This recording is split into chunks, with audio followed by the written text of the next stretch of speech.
Most students follow the wrong daily routine to saving money. Do this instead. 7-step fix. You wake up, check your phone, grab a coffee, head to class. By lunchtime, you've already spent $12. Then maybe it's a quick snack after class, a ride share because you're tired, dinner with friends. And suddenly, you've spent another $20 or $30 without even thinking about it. And then at the end of the month, you're staring at your bank account wondering, where did all my money go?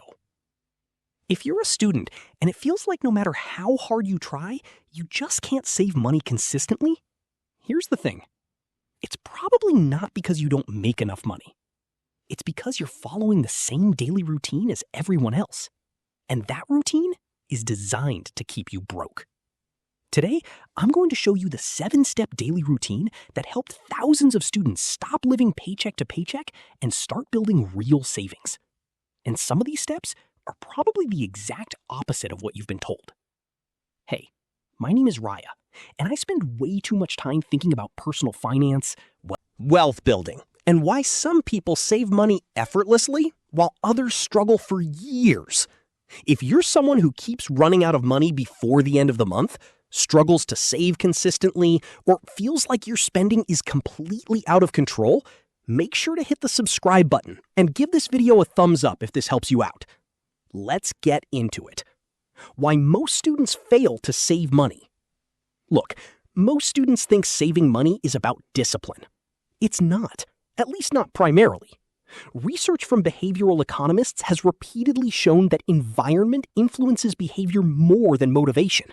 In other words, your daily system matters more than your willpower.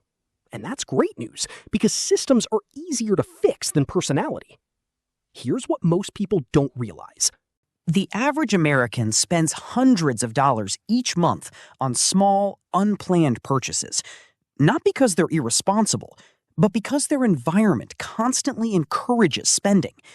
Coffee shops, food delivery apps, impulse purchases, subscription services. Every one of them quietly competes for your money every single day. So let's fix the system. Step 1. Check your bank account every morning.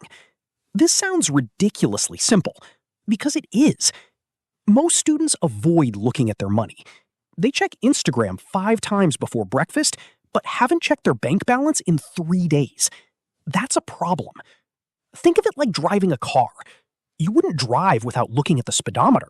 So why are you spending money without checking your financial dashboard? Spend 30 seconds every morning checking your balance. That's it. Awareness changes behavior. Step 2. Delay every non-essential purchase by 24 hours.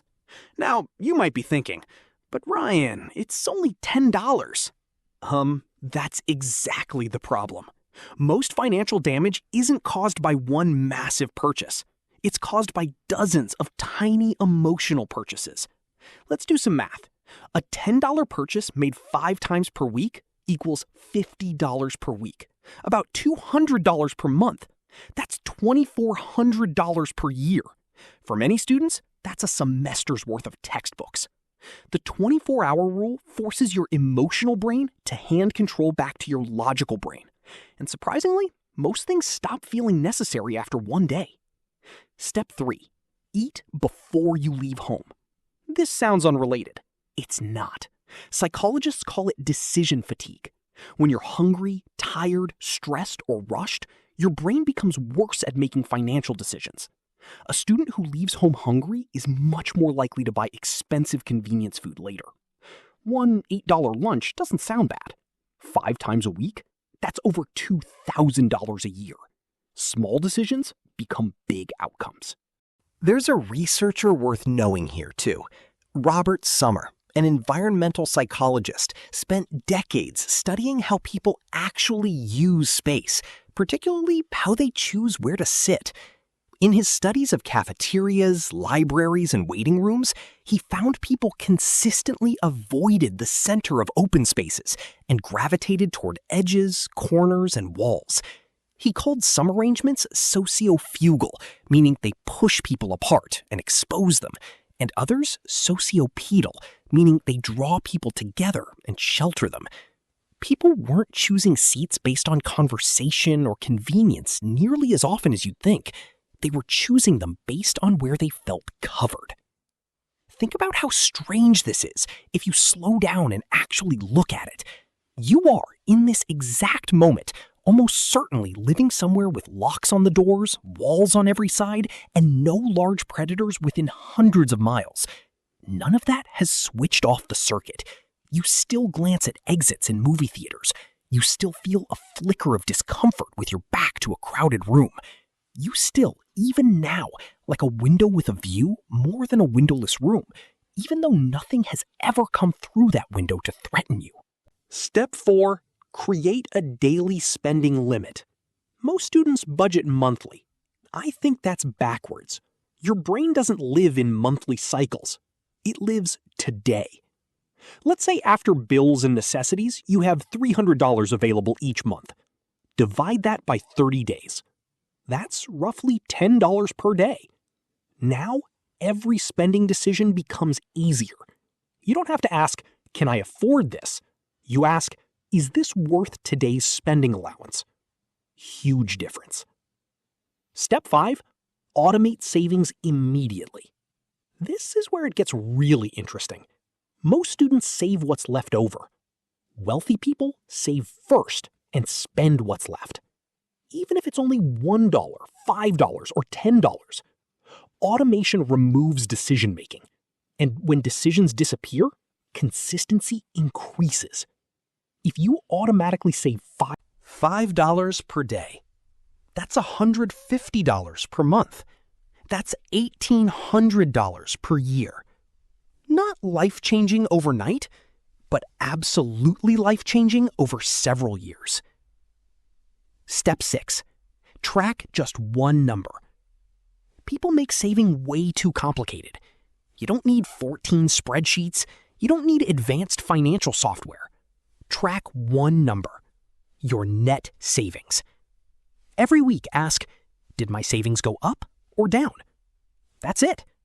What gets measured improves, and what gets ignored usually gets worse. Step 7. Make saving a game. Here's a weird truth. Your brain loves progress. That's why people become obsessed with video games. Levels, points, achievements. Saving money can use the exact same psychology. Challenge yourself. No spend Mondays.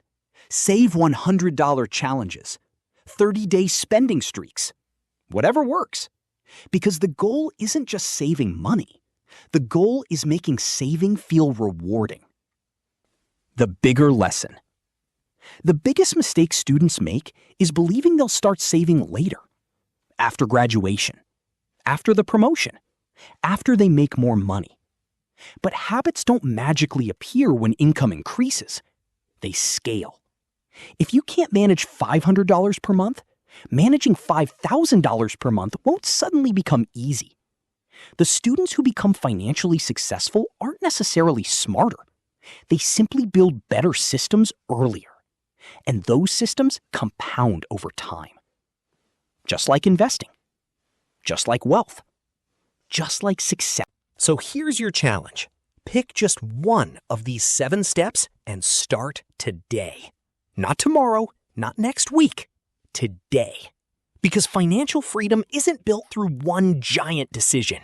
It's built through hundreds of tiny decisions, repeated consistently. And if you can master your money while you're still a student, you'll be years ahead of the average person before your career even begins. If you found this helpful, hit the like button, subscribe to the channel, and leave a comment below telling me which of the 7 steps you're going to implement first. Remember, small habits create big wealth. And the best time to start was yesterday. The second best time is today. I'll see you in the next video.